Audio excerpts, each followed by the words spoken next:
नमस्कार, मैं हूं प्रभु चावला। सीधी बात में आज बारी है बीजेपी के दूसरी पंक्ति के पहले नेता प्रमोद महाजन की। लाल कृष्ण आडवाणी द्वारा मोहम्मद अली जिन्ना को सेक्युलर डिक्लेयर करने के बाद पार्टी की जड़ें चरमरा गई हैं। क्या पार्टी के बागी नेता प्रमोद महाजन पार्टी को जिन्ना के जिन से बचा पाएंगे? आइए इन्हीं सभी मुद्दों पर करते हैं प्रमोद महाजन से ही सीधी बात। प्रमोद जी, ये बताइए, आपके चेहरे से ऐसा लगता है जैसे आपकी पार्टी और आप लावारिस अनाथ हो गए हैं। पता नहीं आपने मुझे चेहरे में क्या देखा जिसके कारण आपने ये टिप्पणी की। तो काफी मुस्कुराते रहते हैं ना वैसे आप। आज थोड़े नरम नजर आते हैं। ऐसी बात नहीं है। मैं नहीं समझता कि हमारी पार्टी कोई लावारिस या अनाथ है। आपको लगता है कि इस पार्टी अध्यक्ष ने महीने के अंदर 2 बार इस्तीफा दिया हो और उसके बाद उनको आपने फोर्स किया हो, उनके पास मॉरल अथॉरिटी है कि वो उसको चला सकते हैं पार्टी को? आडवाणी जी ने अपने पूरे जीवन में 2 बार त्यागपत्र दिया है। एक बार उन्होंने संसद सदस्यता से त्यागपत्र दिया था जब हवाला कांड में उनको गलत तरीके से पकड़ने का प्रयास किया था, और दूसरी बार इस बार अध्यक्ष पद से किया था। तो इसलिए आडवाणी जी पर यह आरोप करना कि कोई उनको बार बार त्यागपत्र देने की आदत है या दोबारा दे रहे हैं, यात्रा करने की आदत तो उनकी है, ऐसे त्यागपत्र भी देते हैं। यात्रा तो सभी करते हैं, हम जैसों की यात्रा लोगों के नजर में नहीं आती, उनकी आती है। पता लगता नहीं है आपको कि इसके बाद जो कुछ भी हुआ, आडवाणी जी जो कहा उसके ऊपर तो आप लोगों ने प्रस्ताव भी पारित कर लिया कि पार्टी के पास ना तो कोई नेता रह गया, क्योंकि मॉरल जो कुछ उन्होंने वहां का पाकिस्तान में जो आपने प्रस्ताव पारित किया, अपनी पार्टी ने उनके खिलाफ ही पास कर दिया। उसके बाद ना आपके पास कोई नेता है, ना आपके पास कोई नारा है, ना आपके पास कोई विचारधारा है। पहली बात तो मैं ये कहूंगा कि हमने आडवाणी जी के खिलाफ कोई प्रस्ताव पारित नहीं किया है। मैं समझता हूं कि उनकी पाकिस्तान यात्रा पर जो भारतीय जनता पार्टी का प्रस्ताव है अपने आप में परिपूर्ण प्रस्ताव है, जिसमें आडवाणी जी की यात्रा का स्वागत किया है, उसके परिणामों की बात की है। लेकिन जिन्ना संबंधी जिस प्रकार की चर्चा इस देश में हुई थी और उससे जो गलतफहमियां हुई थी उसको दूर करने का प्रयास किया है। और चूंकि स्वयं आडवाणी जी ने इस प्रस्ताव का अनुमोदन किया है, उनकी अध्यक्षता में यह पारित हुआ है, इसलिए इसको ऐसा कहना कि आडवाणी जी के विरोध में हुआ है, यह गलत होगा। आडवाणी जी जो वहां कहा जिन्ना के बारे में और जो लिखा और जो आपने लिखा, दोनों में काफी फर्क है। जो उन्होंने कहा उसके एग्जैक्टली विरोध में आपने कहा, इसका वो जाकर के वहां कुछ भटक गए थे लगता है। देखिए, अब इस पर हम कोई टिप्पणी ज्यादा इस समय इसलिए नहीं करना चाहते कि हमारे दृष्टि से एक बार पार्टी का प्रस्ताव आने के बाद इसके पूर्व में क्या हुआ क्या नहीं हुआ, ये सारे विवाद हमने अपने दृष्टि से समाप्त किए हैं। मीडिया उसको कुछ दिन और चलाना चाहता है, उसकी रुचि है तो वो रुचि ले सकता है। वही लगता है उनको, दुख यही है कि जिन नेताओं के ऊपर विश्वास किया कि जिस व्यक्ति ने इस पार्टी को जिताया, जिस व्यक्ति ने 2 सीटों से लेकर के 180 सीटों पर लाकर खड़ा किया, उस पार्टी के नेता जिनको उन्होंने अपने हाथ से पर्दे चढ़ाया, वही वहां पर घर को आग लग गई घर के चिराग से। नहीं, मुझे ऐसा नहीं लगता है। पहली बात तो आडवाणी जी की यह धारणा है, इस प्रकार का एक मीडिया में भ्रम है।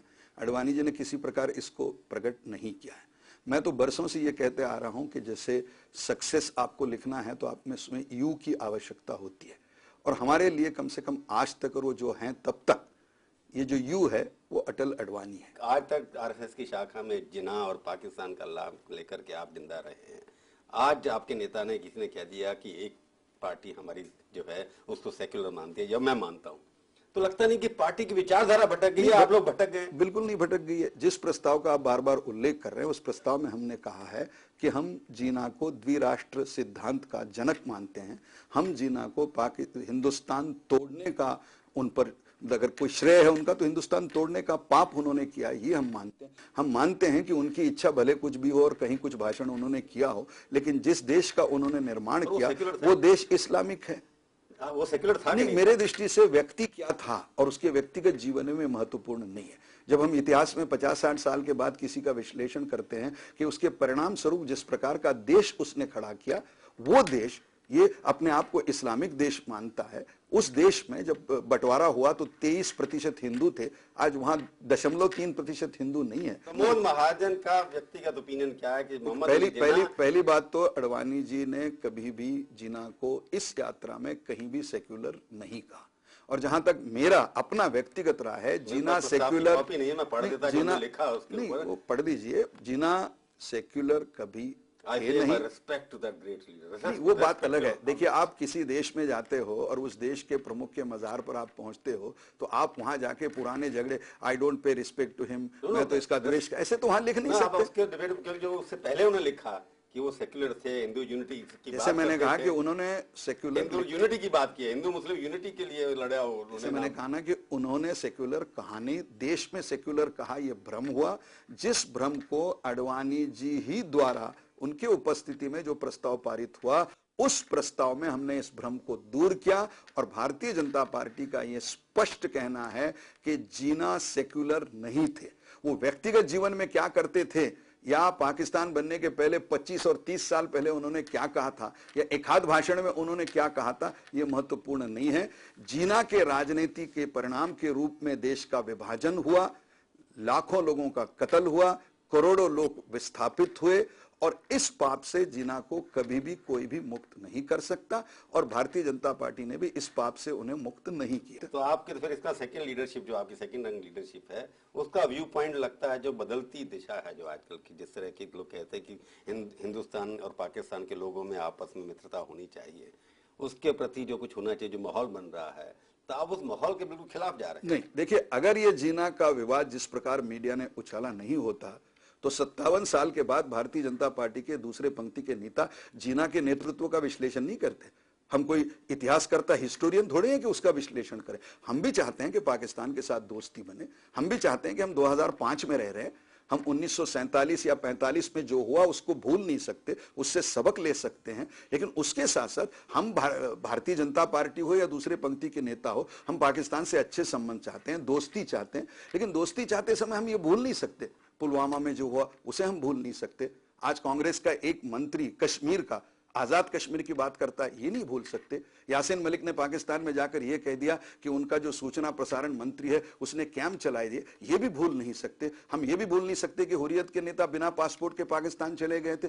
स्वाभाविक ये जो सारे मुद्दे हैं हम भूल नहीं सकते। अब ये इसको याद दिलाना विपक्ष के रूप में हमारा अधिकार भी है, कर्तव्य भी है, और इसको याद दिलाना, इसका अर्थ कोई हम पाकिस्तान की दोस्ती में खलल डालना चाहते हैं, ये बिल्कुल गलत है। आपने शुरू किया, अटल जी यात्रा की, उन्हें लाहौर से बाद कारगिल हुआ, आप लोग सबसे ज्यादा पाकिस्तान के साथ दोनों में लगे हुए थे। आप तो ये सब इश्यू भूल गए। आपका दुश्मन आज पार्टी के अंदर, आपका दुश्मन कांग्रेस पार्टी नहीं है। आपको लगता नहीं कि आपका दुश्मन आप खुद है? नहीं, बिल्कुल नहीं। आपका परिवार के लोग हैं, संघ परिवार के, जो आपको रोज गालियां देते हैं। पहली बात तो हम पहले कुछ भूले नहीं, इसलिए पाकिस्तान दोस्ती बढ़ाने में हमने आज तक कभी आपत्ति नहीं की। लेकिन दोस्ती के रास्ते चलते समय जो खड्डे रास्ते में आ रहे हैं वो बताना एक विपक्ष के नाते हमारा कर्तव्य है। नहीं, आप जो बात जो आज कर रहे हैं, मेरे को लगता नहीं कि जितना विरोध अपनी पार्टी में आपकी विचारधारा के खिलाफ हो, क्योंकि अडवाणी जी ने एक ऐसी आइडियोलॉजिकल टर्न देने की कोशिश की कि पार्टी को एक नेक्स्ट स्टेप पे जाने के लिए, जीतने के लिए कुछ ना कुछ सेक्युलर जामा पहनना पड़ेगा। उसका असर ये हुआ कि आप सब उसके विरोधी हो गए, और उसको आप कैसे सुधारेंगे? परंतु मैं आपसे पूछूंगा एक छोटे से ब्रेक के बाद। सीधी बात में आपका एक बार फिर से स्वागत है। हम सीधी बात कर रहे हैं बीजेपी के दूसरी पंक्ति के पहले नेता प्रमोद महाजन से। प्रमोद जी, फिर मैं दूसरी पंक्ति की तरफ आ रहा हूँ कि अडवाणी जी को लगा कि इस बार आपने उनकी आइडियोलॉजिकल जो ट्रांसफर करना चाहते थे जीतने के लिए, कि सत्ता में बुलाए, अटल जी के नेतृत्व में आप लोगों ने सरकार बनाई, तो अडवाणी को लगता था पहले मंदिर की वजह से है, तो अगर हम थोड़ा सा सेक्युलर जामा पहन लें तो शायद सत्ता में आ सकते हैं। पर दूसरी पंक्ति के नेता आपस में इतने लड़ते रहे कि समझ नहीं पाए इतनी बड़ी बात। देखिए, मैं ये तो नहीं कहूँगा कि समझ नहीं पाए। मैं समझता हूँ कि इसमें दूसरी पंक्ति, अटल जी, अडवाणी जी, इस प्रकार का भेद करना ही अपने आप में गलत है। पहली बार देखा है जहां आप लोग आपस में लड़ रहे हैं। 50 और 60 के बीच में जितने नेता हैं वो अपने आप को मारने में लगा है, जिसकी वजह से पार्टी की काफी बदनामी हो रही है, जिसका आप लेंगे हमारे पास इतने बड़े नेता हैं। स्वभाव दोष के कारण हम सब मिलकर काम का जो रूप लोगों को देना चाहिए या पार्टी का रूप देना चाहिए, उसमें कहीं ना कहीं असफलता हो रही है। बहुत दिनों से मैं सोच रहा हूं कि भारतीय जनता पार्टी का हाल उस भारतीय क्रिकेट टीम के जैसा हुआ है जिसमें हर प्लेयर अपना एक बड़ा रिकॉर्ड तो कर सकता है लेकिन टीम मैच हार जाती है। उसके कारण कि उसमें टीम स्पिरिट नाम की चीज नहीं है। तो मुझे ऐसा लगता है कि अगर सब कप्तान बनने की होड़ में ना रहे और जिसको जहां खेलने का काम मिलता है अगर वहां से खेले और एक अगर भावना लाए, तो मुझे विश्वास है कि दूसरी दर्जे के ये जो नेता है भारतीय जनता पार्टी की दूसरी पंक्ति के, ये अपने आप में किसी भी पार्टी के लिए सबसे बड़ी। तो प्रमोद जी, आप मान रहे हैं ना कि दूसरी पंक्ति के नेता आपस में मेल जोल नहीं है, दुश्मनी ज्यादा है, दोस्ती कम है, उसको दोस्ती की तरफ बढ़ना चाहिए। देखिए, प्रेस में जो आता है वो बात का बतंगड़ है, लेकिन बात है नहीं और बतंगड़ बना। नहीं, बात तो है, बतंगड़ बन गया। थोड़ी बहुत बात तो जरूर है, और मैं समझता हूं कि हम में से सबको, मेरे समेत सबको, इसमें अंत पर चिंतन करना पड़ेगा कि अगर पार्टी बचेगी तो हम बचेंगे, अगर पार्टी बड़ी होगी तो उसका नेतृत्व करने में मजा है, नहीं तो धीरे धीरे पार्टी छोटी हो जाएगी और नेता बड़ा हो जाएगा, इससे तो उसको ना लाभ है ना लोगों को लाभ है। तो आपको लगता है दूसरी पंक्ति के नेताओं को यूनिटी दिखानी चाहिए मिलकर के? मुझे लगता है, और मैं ये देख रहा हूं कि जैसे अभी जो हमारे सामने एक क्राइसिस आया था, उसमें दूसरे पंक्ति के नेता एक दूसरे से मिलजुल कर एक मत बनाकर आगे चलते रहे। विभिन्न मत होने के बाद भी सबका जो मिलकर मत बना वो सबने अपना माना, और मैं समझता हूं कि ये भावना दिन ब दिन आगे बढ़ती जाएगी, तो स्वाभाविक रूप से ये जो दूसरे पंक्ति के नेता हैं भारतीय जनता पार्टी की सबसे बड़ी ताकत है, और वो सबसे बड़ी ताकत के रूप में उभर आएंगे। मेरे को लगता है दूसरी पंक्ति के नेता इसलिए इकट्ठे हो गए क्योंकि उनको लगता था कि आरएसएस की लाइन के खिलाफ जाने से आप में से कोई भी नंबर 1 नहीं बन सकता, क्योंकि अटल जी तो वैसे ही घर में बैठे हैं, वो तो गाइडेंस देते हैं, अडवाणी जी एक्टिव थे, अडवाणी जी के बाद कौन बनेगा, तो आप लोगों में होड़ लगी कि आरएसएस की जो जिन्ना लाइन है उसको लेकर के चलेंगे, कि आरएसएस तो आपकी असली माँ है, बीजेपी आपकी पालने वाली माँ है, तो चुनाव करना बड़ा मुश्किल हो रहा था। नहीं, पहली बात तो मैं इसका 2 खंडों में उत्तर देना चाहूँ। पहली बात तो ये है कि हम कोई संघ के भय से हमने कोई भूमिका ली, ये सच नहीं है। जो संघ के संस्कार है, जो संघ के विचार है, जो जीना या उस संबंध में हमने संघ में जो बचपन में सीखा है, वो स्वाभाविक रूप से सबसे प्रकट हुआ, और इसलिए मैं ये तो नहीं कहूंगा कि हमने संघ के डर से कोई एक प्रकार की भूमिका ली। जहां तक भूमिका का सवाल है, विचारधारा का सवाल है, वो संघ की विचारधारा हमें रोज सिखाने की आवश्यकता नहीं, हम उसे जानते हैं। जहां तक किसी पद पर कौन बना रहे, ये कभी संघ भारतीय जनता पार्टी को कहता नहीं, वो हमारा अंदरूनी मामला है, हम फैसले करते हैं। अब आपने कहा कि संघ हमारी माँ है, मतलब ये स्वाभाविक है, मतलब हमारी व्यक्तिगत नहीं है, भारतीय जनता पार्टी की माँ है। लेकिन एक देखिए कि माँ के साथ नाड़ टूटने के बाद भी माँ तो माँ ही रहती है, माँ बदलती तो नहीं है। अब हम ये समझते हैं कि भारतीय जनता पार्टी बेटा और अगर संघ को मां माने, तो इनमें जो रिश्ता बना है उस रिश्ते में दोनों को ये सोचना चाहिए। संघ को ये सोचना चाहिए कि बेटा 50-55 साल का बड़ा हुआ है तो उसको काम की आजादी मिलनी चाहिए, और बेटे को ये सोचना चाहिए कि बचपन से मां ने जो संस्कार दिए हैं या मां ने जो राष्ट्र के सपने दिए हैं वो साकार करने चाहिए। और इसलिए कभी गलतफहमी होती है तो बेटे को मां को जाके समझाना चाहिए, और अगर वो समझ नहीं है तो माँ को बेटे को डांटना चाहिए। लेकिन अपेक्षा इतनी है कि बेटे को माँ अगर सार्वजनिक रूप से ना डांटे, क्योंकि जब बेटा बड़ा हो जाता है तो आप अगर सार्वजनिक रूप से माँ का असली दूध आप भूलेंगे नहीं ना, माँ का असली दूध तो आप दूध भूलेंगे ना रक्त भूलेंगे।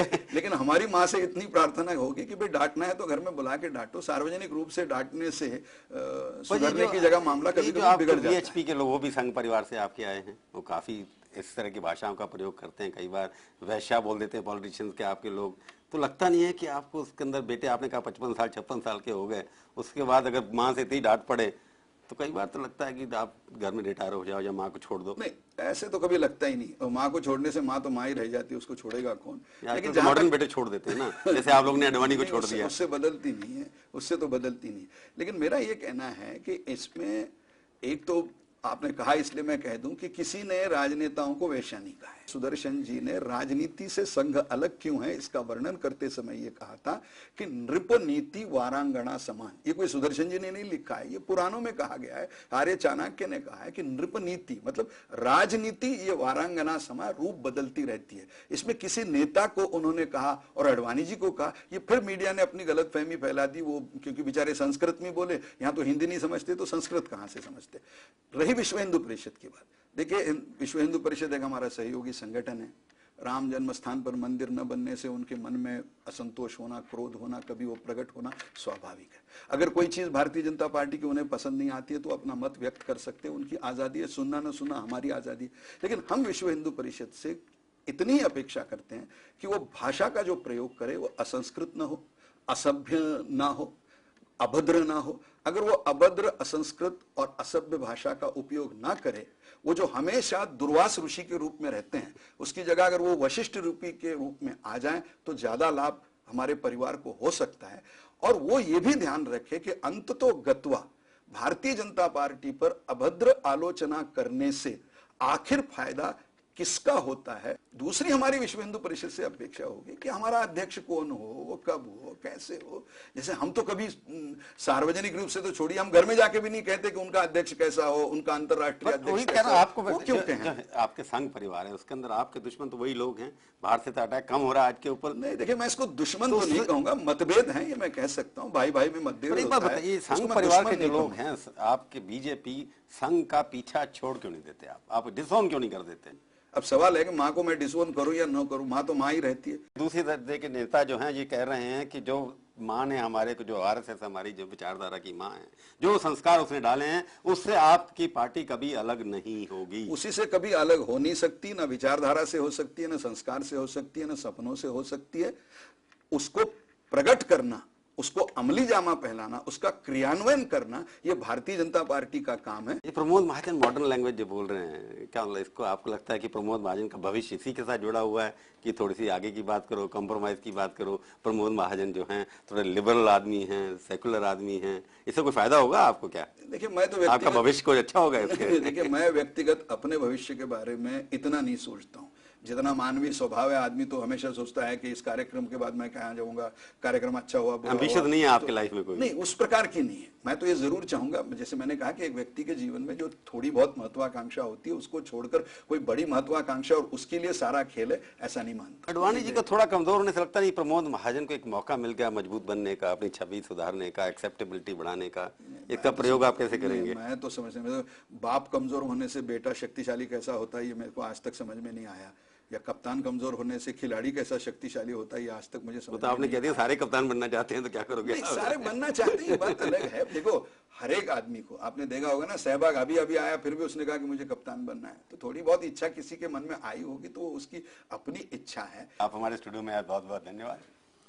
तो ये थी आज की मुलाकात। सीधी बात का ये कार्यक्रम आपको कैसा लगा? आप अपनी राय हमें ईमेल के जरिए भी भेज सकते हैं। हमारा ईमेल का पता है sb@aajtak.com। अगले हफ्ते आएगी बारी एक और हस्ती की। इंतजार कीजिए तब तक और देखते रहिए आज तक।